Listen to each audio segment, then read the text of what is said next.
ሰላም ጤና ይስጥልኝ። ዛሬ የምናየው እውነተኛ ታሪክ ላይ ተመስርቶ የተሰራውንና እጅግ አስፈሪ የሆነውን ዘ ሃንቲንግ ኢን ኮኔክቲከት የተሰኘውን ፊልም ነው። ፊልሙ የሚጀምረው ከብዙ መቶ ዓመታት በፊት የተለመደ የነበረውን የሟቾች ፎቶግራፍ ፖስት ሞርተም ፎቶግራፊ በማሳየት ነው። በዚያው ቅጽበት አንድ ሰው የሰውን ስጋ ሲቆርጥና ደም በየቦታው ሲረጭ እናያለን። ወዲያው ወደ አሁኑ ዘመን ያመጣናል። ሳራ ካምቤል የተባለች ሴት ቃለ መጠየቅ እየተደረገላት ነው። ኢንተርቪው አድራጊ ጋዜጠኛው ይህ ሁሉ እንዴት ሊሆን ቻለ ብሎ ይጠይቃታል። ሳራ ታሪኳን ወደ ኋላ መለስ ብላ ማውጋት ትጀምራለች። ታሪኩ የሚጀምረው እንደ አውሮፓውያን አቆጣጠር ሰኔ 19 1987 ነው። ሳራ ካንሰር በጽኑ የታመመውን ልጇን ማት ከመደበኛ ሕክምና በኋላ ወደ ቤት እየመለሰችው ነው። ጉዞው 8 ሰዓትን ይፈጃል። ማት በህመሙ ምክንያት መንገድ ላይ ደጋግሞ ያስታውካል። ሳራ በልጇ ስቃይ እጅግ አዝናለች። ፈጣሪ ሆይ እርዳኝ እያለች ትጸልያለች።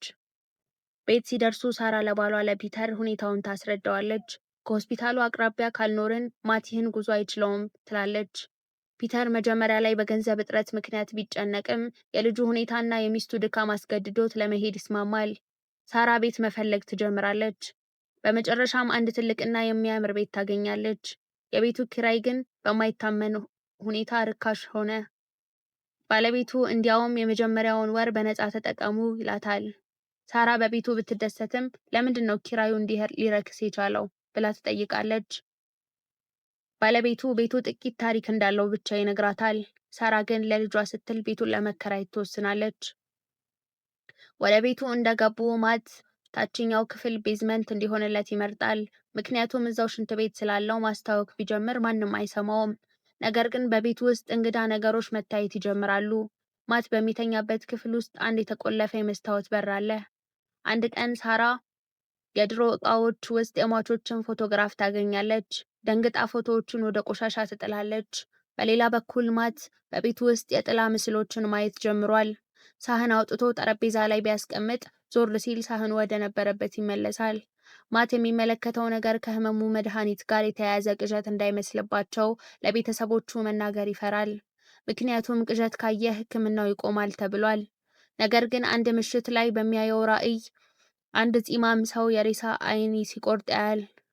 ማት ደንግጦ ሲነቃ በእጁ ላይ የእሳት ቃጠሎ የመሰለ ቁስል ያገኛል።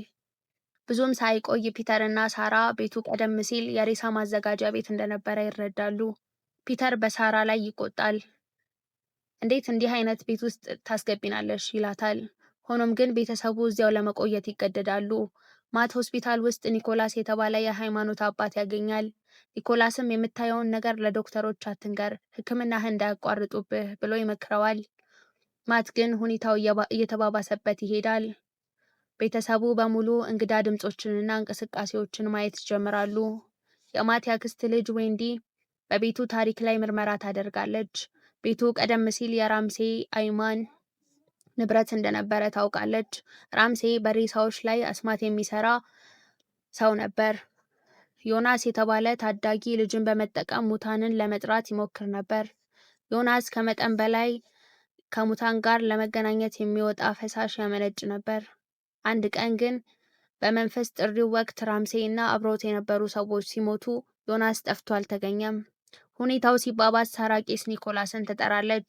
ኒኮላስ ቤቱን ሲመረምር በግድግዳው ውስጥ የሰው አይን ሽፋኖች ተደብቀው ያገኛል። ራምሴ መናፍስትን ለመቆለፍ የሚጠቀምባቸው ነበር። ኒኮላስ የዮናስን አጽም ከቤት ውስጥ ካላስወጣን መናፍስቱ አይለቁም ይላል። በመጨረሻም የዮናስን አጽም ከሬሳ ማቃጠያ ምድጃ ውስጥ ያገኘዋል። ዮናስ በዚያ ውስጥ ተቆልፎበት በሕይወት እያለ ተቃጥሎ እንደሞተ ይገነዘባሉ። ኒኮላስ አጽሙን ይዞ ከቤት ይወጣል። ቤቱ ሰላም የሆነ ይመስላል።